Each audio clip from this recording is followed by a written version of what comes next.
আজি বিহপুৰীয়া আৰু নাৰায়ণপুৰ আৰু তাৰ বাবে আজি আনন্দৰ দিন।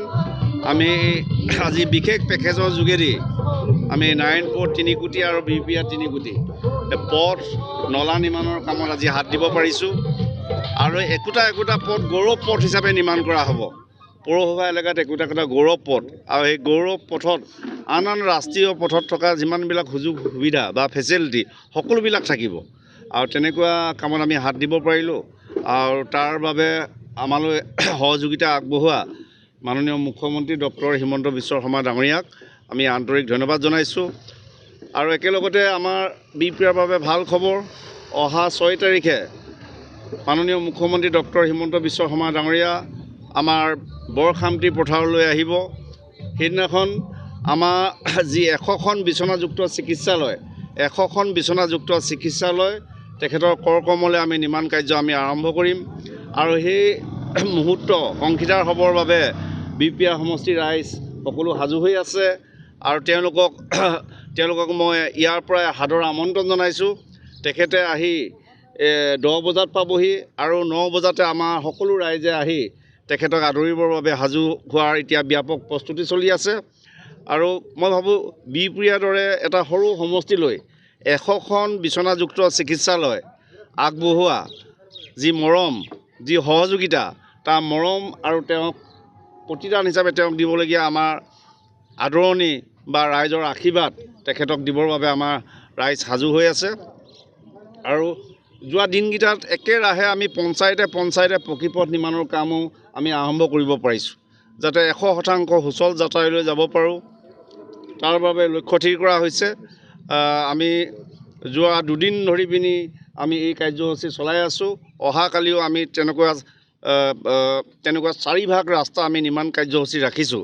গতিকে অহা 2টা বছৰৰ ভিতৰত আমি বিহপুৰীয়া সমষ্টিত 98% লৈ আমি যাব পাৰিম সুচল যাতায়াতৰ বাবে আৰু তাৰ বাবে আমাৰ পৰিকল্পনা প্ৰস্তুত।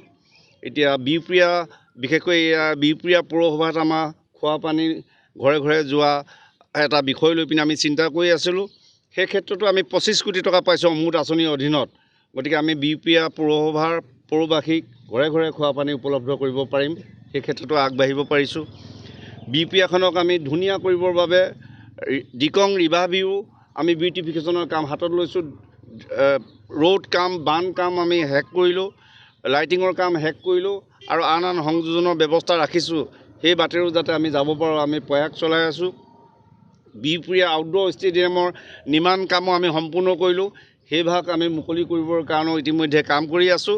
গতিকে লাহে লাহে বিহপুৰীয়াখন এতিয়া বিকাশৰ বাটেৰে আগবাঢ়িছে আৰু এই বিকাশৰ বাটেৰে বিহপুৰীয়া ৰাইজক সমন্বয় যাত্ৰা আৰু বিকাশ যাত্ৰা সফল কৰি তোলাৰ ক্ষেত্ৰত আমালৈ যি সহযোগিতা, আমালৈ যি আশীৰ্বাদ, তাৰ বাবে ৰাইজক আমি আন্তৰিক ধন্যবাদ জনাইছোঁ আৰু ৰাইজৰ পৰা আশীৰ্বাদ বিচাৰিছোঁ যাতে আমাৰ বিহপুৰীয়াখনক যাতে ধুনীয়া বিহপুৰীয়া কৰিব পাৰোঁ। নতুন চামৰ যাতে ইয়াৰ পৰা তেওঁলোকৰ জ্ঞান বিজ্ঞানৰ যাত্ৰা হয়। আপোনালোকক মই আনন্দৰে জনাওঁ যে আমাৰ সমষ্টিত যোৱা 12 ডিচেম্বৰৰ পৰা আমি UPSC, APSC, NEET, JEE বাবে আমি 75 দিনীয়া অভিলাষী বিনামূলীয়া প্ৰশিক্ষণ চলাই আছোঁ। হয়, আমি অতিশয় আনন্দিত। ভাৰতীয় জনতা পাৰ্টীৰ প্ৰবীণ নেতা, বিশিষ্ট নেতা, প্ৰাক্তন সভাপতি আৰু প্ৰাক্তন মন্ত্ৰী আৰু বৰ্তমানৰ বিধায়ক শ্ৰীযুত ৰঞ্জিত দত্ত ডাঙৰীয়াক আমাৰ শোণিতপুৰ লোকসভাৰ ভাৰতীয় জনতা পাৰ্টী আৰু মিত্ৰজোঁটৰ প্ৰাৰ্থী হিচাপে আগবঢ়োৱাত আমি অতিশয় আনন্দিত হৈছোঁ। আমি বিহপুৰীয়া সমষ্টিবাসী ৰাইজ হৈ তেখেতলৈ আমি ওলগ যাচিছোঁ, তেখেতলৈ আমি ৰাইজৰ শুভেচ্ছা যাচিছোঁ। আমি আশা কৰিম আৰু আমি প্ৰত্যয় আৰু প্ৰতিশ্ৰুতিয়ে কাম কৰিবৰ কাৰণে ইতিমধ্যে সংকল্পবদ্ধ হৈছোঁ যাতে শোণিতপুৰ লোকসভা ভিতৰত বিহপুৰীয়াৰ পৰা এটা যাতে নিৰ্ণায়ক আমি ভূমিকা ল'ব পাৰোঁ। তাৰ বাবে মই বিহপুৰীয়াৰ ৰাইজৰ পৰাও আশীৰ্বাদ বিচাৰিছোঁ আৰু আমি ভাবোঁ যে তেখেতে সকলোকে নবীন প্ৰবীণ সকলোকে লৈ জাতি জনগোষ্ঠীত একত্ৰিত কৰি ভৱিষ্যতৰ দিনত আমি যাতে সংসদত আমাৰ যাতে সাংসদগৰাকী নিৰ্বাচিত হোৱাৰ পৰৱৰ্তীত যাতে ৰাইজৰ মনৰ কথা, জাতি জনগোষ্ঠী বা সামগ্ৰিক যি বিকাশৰ কথা আছে আমি তেখেতৰ নেতৃত্বত আমি সফল হ'ব পাৰিম, সেই আশা মনত পুহিছোঁ আৰু তেখেতক আমাৰ বিহপুৰীয়ালৈ আমি সাদৰ আমন্ত্ৰণ জনাইছোঁ আৰু তেখেতক লৈ আমাৰ কাৰ্যকৰ্তা সকলো উৎফুল্লিত হৈ আছে আৰু মই ভাবোঁ যে ৰঞ্জিত দত্ত ডাঙৰীয়াৰ যোগেদি আমি সংসদলৈ বিহপুৰীয়া মনৰ কথাবিলাক বলিষ্ঠভাৱে আগবঢ়াব পাৰিম।